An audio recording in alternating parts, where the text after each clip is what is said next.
Bonjour. Alors, l'exposition internationale d'importation de la Chine s'est ouverte à Shanghai, alors qu'une partie du monde est encore frappée par une deuxième vague de coronavirus. Si l'épidémie est aujourd'hui contenue en Chine, j'imagine que la vigilance est de rigueur.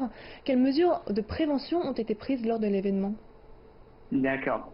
Oui, en fait, cette année, comme tout le monde le sait, bien qu'il soit affecté par le Covid-19, l'exposition internationale d'importation de Chine attire encore beaucoup d'exposants du monde entier.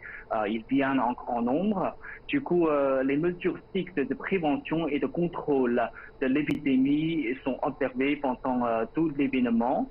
Par exemple, à Shanghai, 33 hôpitaux ont été désignés justement pour lutter contre la réémergence du virus. Alors, les exposants venant de partout doivent se soumettre à une observation intensive d'isolement sanitaire de 14 jours dans les hôtels désignés. Alors, en même temps, tous les exposants et les personnels sont invités à passer les tests d'acide nucléique Mhm, et présenter leur certificat avec un résultat négatif bien sûr. avant d'entrer dans le lieu d'exposition. Alors, de surcroît, 5 stations médicales, 12 ambulances, 25 sites d'observation et de traitement temporaire, 400 travailleurs médicaux sont là sur le lieu.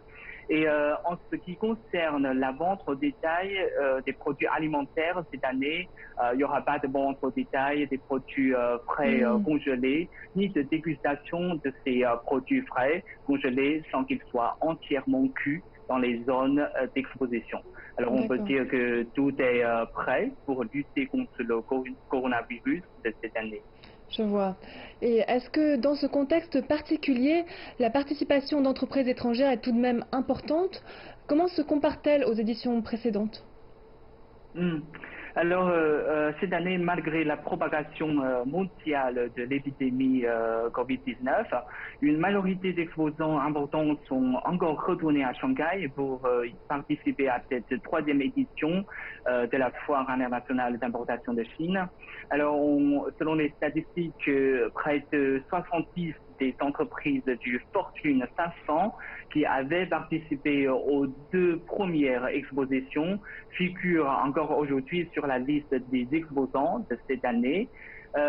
En plus, 50 entreprises du Fortune 500 et des sociétés importantes des pays d'autrui y participent également pour la première fois. Hmm, Alors, parmi les acheteurs enregistrés, selon les statistiques 2238, d'entre eux ont un chiffre d'affaires annuel de plus d'1 milliard de dollars et près de hmm. 1400 sociétés ont eu une valeur d'importation annuelle de plus de 100 millions de dollars.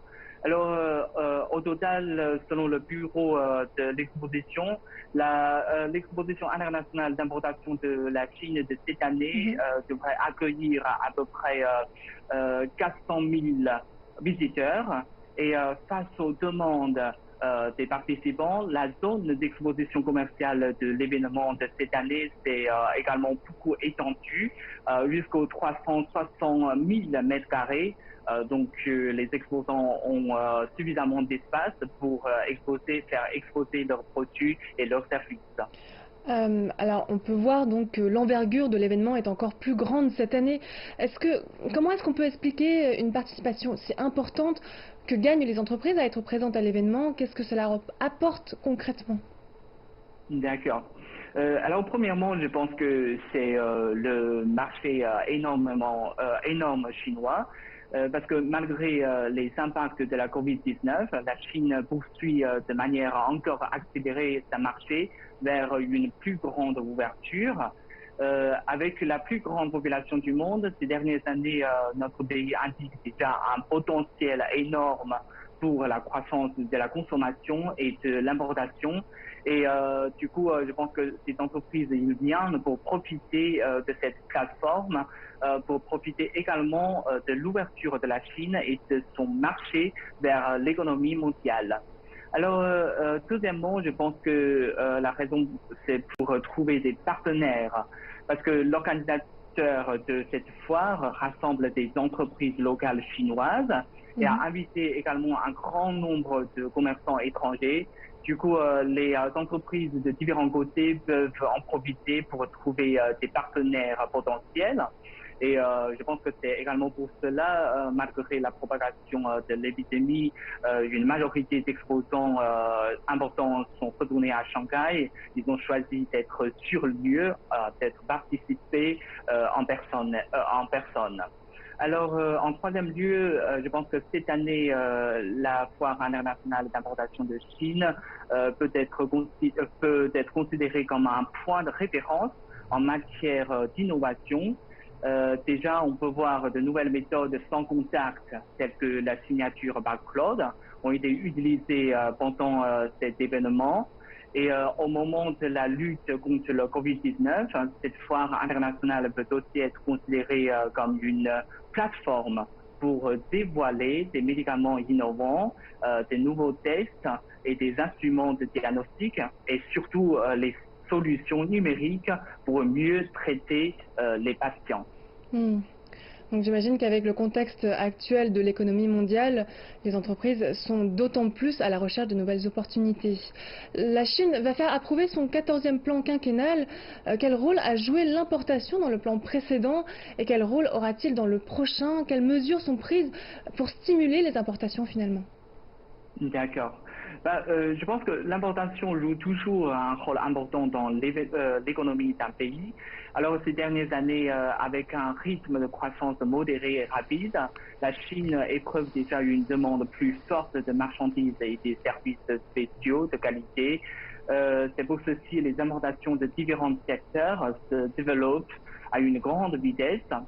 Et selon des données du ministère du Commerce, la Chine est actuellement le plus grand partenaire commercial de plus de 120 pays et régions du monde.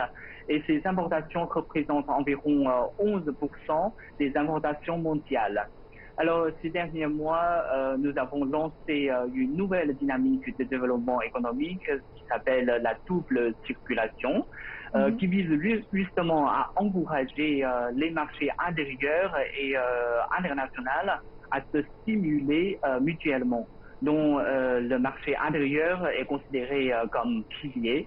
Alors, selon les chiffres publiés par l'Administration générale des douanes de Chine, la valeur des importations de la Chine en dollars américains a augmenté de 13,2% par rapport à l'année précédente. Donc, soutenu par une forte demande intérieure, on peut croire que l'élan séquentiel des importations chinoises devrait encore s'accélérer dans les prochains mois. Alors, en parlant des 5 ans à venir, je pense que la Chine va continuer à prendre des mesures d'augmentation des importations, comme ce qui a été déclaré par M. Xi Jinping dans son discours fait à la cérémonie d'ouverture de cette foire internationale. La Chine va continuer à travers l'exposition internationale d'importation de la Chine et d'autres plateformes d'ouverture à soutenir les entreprises étrangères dans l'élargissement de leurs activités sur le marché chinois. Alors, je crois que la Chine va encore renforcer les échanges et l'inspiration mutuelle avec les zones de libre-échange de haut standard dans le monde. Elle va créer un environnement encore plus propice à la libre circulation transfrontière et en ce qui concerne surtout l'importation des marchandises et de services de haute qualité. Voilà. Merci beaucoup, Monsieur Do Hee-seung, d'avoir été avec nous.